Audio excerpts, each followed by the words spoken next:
આજે આપણે બનાવીશું વાલોડ બટાકાનું શાક, જેને મેં ચોખ્ખી ધોઈ અને સમારી લીધી છે. સાથે આપણે એમાં નાખીશું લીલા મરચાં, આદુ અને લસણની પેસ્ટ. કુકરમાં તેલ ગરમ કરવા મૂકી દીધું છે. આપણે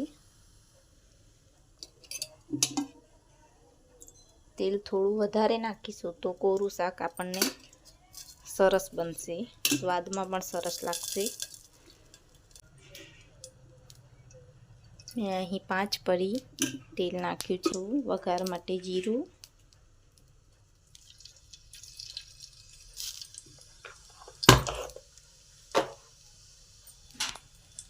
થોડી હિંગ નાખીશું.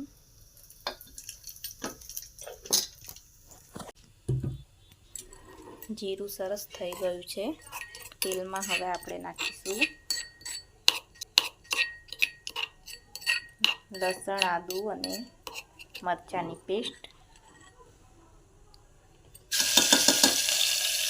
આ રીતે થોડું તેલમાં થઈ જાય લસણની પેસ્ટ, આદુ, લસણ, મરચાંની પેસ્ટ, પછી એમાં આપણે ધોઈને સમારેલી શાકભાજી નાખી દેવાની છે.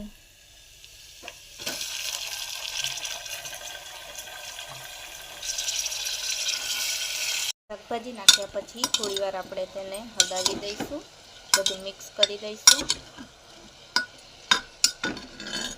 પછી નાખીશું હળદર, મરચું, મસાલો.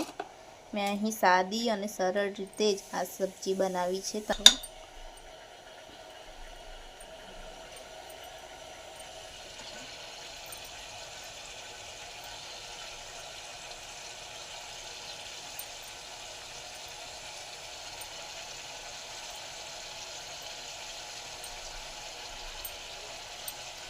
મરચું થોડું વધારે નાખવું કેમ કે અમે તીખું ખાઈએ છીએ.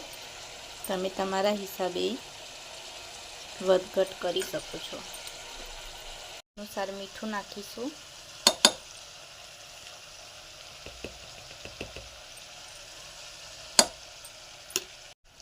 અહીં મરચું, મસાલો બધું નાખી, મીઠું નાખી આપણે બધું મિક્સ કરી દેવાનું છે.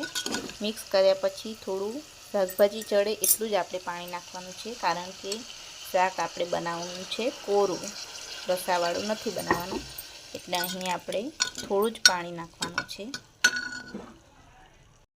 હું અહીં થોડો ઉપર મહાલક્ષ્મી ગરમ મસાલો થોડો જ નાખવાની છું, જેથી શાકનો સ્વાદ થોડો ટેસ્ટી આવશે. તમે તમારા ઘરે કોઈ પણ ગરમ મસાલો હોય તમે નાખી શકો છો.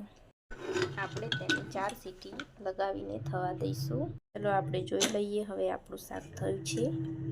શાક આપણું સરસ થઈ ગયું છે. તમે તેને રોટી, બાજરીના કે મકાઈના રોટલા સાથે ખાઈ શકો છો.